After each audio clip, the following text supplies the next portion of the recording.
Bonjour bien-aimés dans le Seigneur, vendredi. Nous sommes arrivés à la fin de notre semaine concernant les enseignements de lundi à vendredi. Nous avons appris cette semaine un bon thème, le corps, l'âme et l'esprit.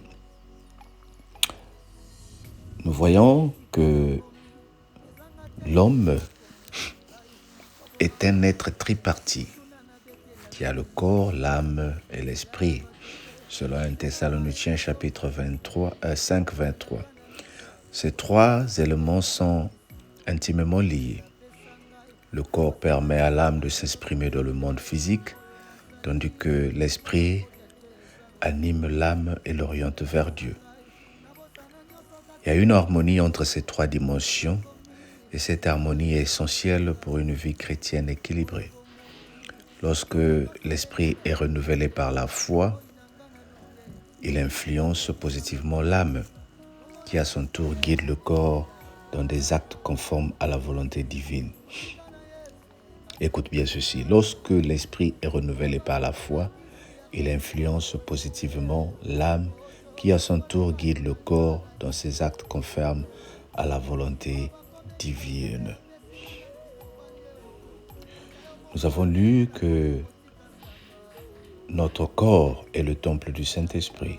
1 Corinthiens chapitre 6, verset 19. Et concernant l'âme, nous avons lu que nous ne devons pas craindre ceux qui tuent le corps et qui ne peuvent tuer l'âme, mais de craindre plutôt celui qui peut faire périr l'âme et le corps de la GM. Nous voyons cela dans Matthieu 10, verset 28. Et nous avons vu aussi que l'Esprit lui-même rend témoignage à notre esprit que nous sommes enfants de Dieu. Nous trouvons cela dans Romains 8, verset 19. La Bible insiste sur la nécessité de garder ces trois dimensions de la sanctification et l'unité. La Bible souligne leur interdépendance et leur vocation à être pleinement consacrés à Dieu. Maintenant, qu'est-ce que nous voulons apporter comme conclusion? Que ce soit l'âme, que ce soit le corps, que ce soit l'esprit, chacun d'eux a besoin d'être nourri. Comment nourrir l'esprit de Dieu? Nous voulons clôturer par l'Esprit de Dieu, comment le nourrir, mais c'est par la prière régulière et profonde. Il faut que tu aies des moments intenses de prière. Il faut prier régulièrement. Tu n'as pas besoin de prier pendant des heures, mais le fait que tu pries régulièrement, 5 minutes, 10 minutes, 1 heure, 2 heures, mais tu le fais d'une manière régulière. Comme je dis toujours, il faut avoir des heures de prière. Il faut méditer la parole de Dieu tous les jours. Il faut avoir aussi cette habitude d'ouvrir la Bible, de lire la parole de Dieu, de l'étudier, de retenir les versets qui te marquent, qui te touchent, qui signifient quelque chose à ta vie. Il faut aussi avoir un moment de louange et d'adoration. C'est-à-dire, tu ne demandes pas, tu ne pries pas, mais tu adores ce mon Dieu. Et tout ça là te permet d'avoir la grâce qui va t'amener à l'ouverture de l'action du Saint-Esprit. Il faut que tu arrives à amener les actes du Saint-Esprit en toi. Comment nourrir notre âme? Pour nourrir notre âme, il faut avoir une lecture et une réflexion biblique aussi pour former la conscience. Ici, c'est plutôt maintenant la conscience. Il faut avoir l'habitude de dialoguer et de partager avec d'autres chrétiens. Le partage, comme ce que nous faisons les dimanches. Voilà pourquoi nous avons les moments de partage. Il faut aussi faire ce qu'on appelle l'examen de conscience et de repentance. Chaque fois que tu te retrouves dans une situation où tu as péché, tu es tombé, parce que nous sommes faibles de la chair. Et si nous tombons, nous nous confessons, nous nous repentons. Il faut développer des vertus chrétiennes, c'est-à-dire l'amour, la patience et l'humilité. Lorsque nous avons ces choses-là, tu vas voir que nous allons développer et nous allons permettre à notre âme d'avoir la possibilité d'être nourrie. Comment nourrir le corps? Par le respect du corps comme temple du Saint-Esprit. Nous devons comprendre que notre corps, c'est le temple du Saint-Esprit. Il faut le respecter. Il faut éviter certaines envies, certains actes qui peuvent nous amener dans des problèmes. Il faut avoir l'habitude de faire ce qu'on appelle l'hygiène de soi, prendre soin de soi. Le corps, tu ne peux pas l'abîmer, tu ne peux pas l'abuser. Il faut que tu l'entretiennes avec une certaine hygiène et une alimentation saine. C'est aussi important. Regarde ce que tu manges, regarde où tu dors, regarde où tu habites, nettoie autour de toi. C'est très important, ce n'est pas spirituel, mais le corps en a besoin pour vivre dans la paix. Il faut être au service et à l'œuvre de la charité, le partage des autres, le soutien de ceux qui sont faibles. Et comment continuer à nourrir notre corps? C'est en participant aux sacrements. Les sacrements, notamment la Sainte Seine, le baptême pour ceux qui n'ont pas été baptisés, le mariage pour ceux qui ne sont pas encore mariés. Ce sont des sacrements que nous devons amener dans notre vie. Nous devons surtout la Sainte Seine, participer à la Sainte Seine. Et si tu n'as pas une église, je t'encourage bien aimé à trouver une. Comme ça, de temps à autre, tu participes régulièrement à la Sainte Seine. Alors cette étude de cette semaine nous a montré que l'âme, l'esprit et le corps révèlent une vision intégrale de la personne qui est appelée à grandir dans l'harmonie et dans la sanctification. Nous sommes obligés d'entretenir les trois. N'entretiens pas seulement ton corps, entretiens ton âme, entretiens ton esprit, parce que nous venons de voir ce matin. Et dans toute chose,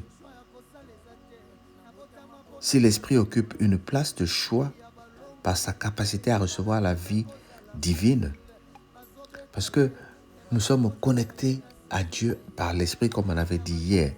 Alors si l'esprit occupe cette place, l'âme et le corps sont également essentiels et doivent être entretenus par des pratiques adaptées, comme ce que nous venons de citer. Participer à l'église, avoir une vie sainte et une vie normale. Le chrétien est invité à veiller sur chacune de ces dimensions, dans une dimension de croissance, de relation avec Dieu et de service aux autres. Alors, qu'est-ce qui se passe? Il se passe que la compréhension et l'entretien de l'âme, de l'esprit et du corps sont ainsi des clés pour une vie chrétienne épanouie et fidèle à l'Évangile. Si tu veux être épanoui spirituellement, prends soin de ton âme. Si tu veux être épanoui spirituellement, prends soin de ton esprit, prends soin de ton corps. Le tout est très important. Une personne qui est sale, qui se néglige, ne peut pas aussi connecter avec Dieu en esprit. Il faut que tu prennes soin de toi avec le peu que tu as. Il faut que tu t'organises, il faut que tu mettes de l'ordre autour de toi, comme ce que nous sommes en train de parler. Si par exemple ton corps est tombé dans les dettes à cause de l'indiscipline financière, nous ne savons pas nous maîtriser, mais comment allons-nous adorer Dieu et comment allons-nous le chercher en esprit? Parce que chaque fois nous serons perturbés des soucis. Mais si nous nous confions et nous mettons de l'ordre dans notre corps, nous sommes en train de grandir et d'évoluer dans l'esprit. De même pour l'âme, nous devons maîtriser nos besoins, nos envies, savoir dire non quand il faut dire non et oui quand il faut dire oui. Bien-aimé, cette parole que nous avons reçue cette semaine va t'aider à comprendre la tripartie que tu formes. Ton corps, ton âme et ton esprit. Et tout ça pour la gloire de notre Dieu. Parce que nous voulons voir Jésus. Que le Seigneur te bénisse et passe un très bon week-end. Pour les membres de la cellule, on se dit ce soir pour le partage et pour les autres à lundi. Sois béni, que le Seigneur t'aime. Que le Seigneur continue à t'aimer et que le Seigneur ouvre les écluses du ciel pour te bénir. Merci Seigneur pour cette belle parole. Continue à nous bénir au nom de Jésus. Amen. Dis avec moi, Amen.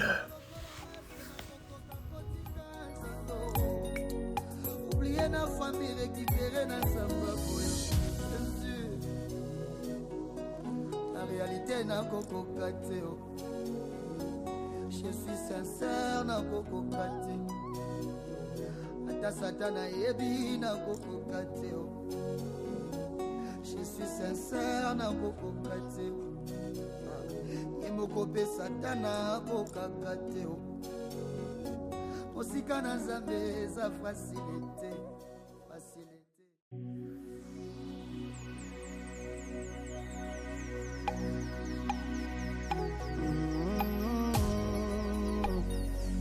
Oh Dieu.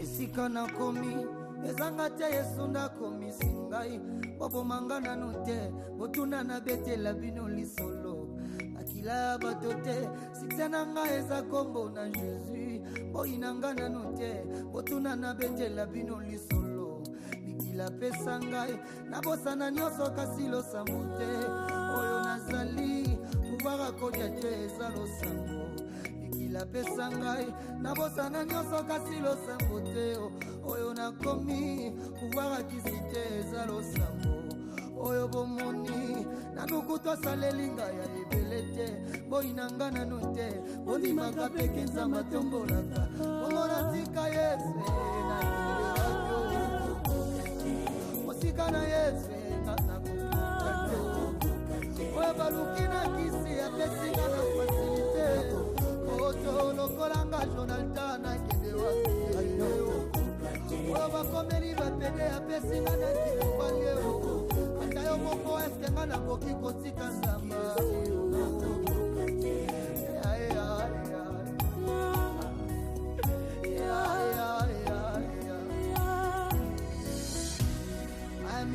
Tangi elikia ekomi okoma mokuse shwa ya kosala eza te nabotama mpo nazala molongi vi ya balongi etikala jamai kozala facile bazobeta ye me bazokotisa ye na saison na ye vi ya bajoseph etikala jamai kozala facile bazoteka ye me bazokotisa ye na saison na ye ozoluka boma ngai yebake naza mwana na Nzambe bitumbo ozoluka banabundaka te Yesu abundaka ozoluka boma ngai yebake naza mwana na Nzambe bitumbo ozoluka banabundaka te Yesu abundaka bomona tika Yesu nakende rapio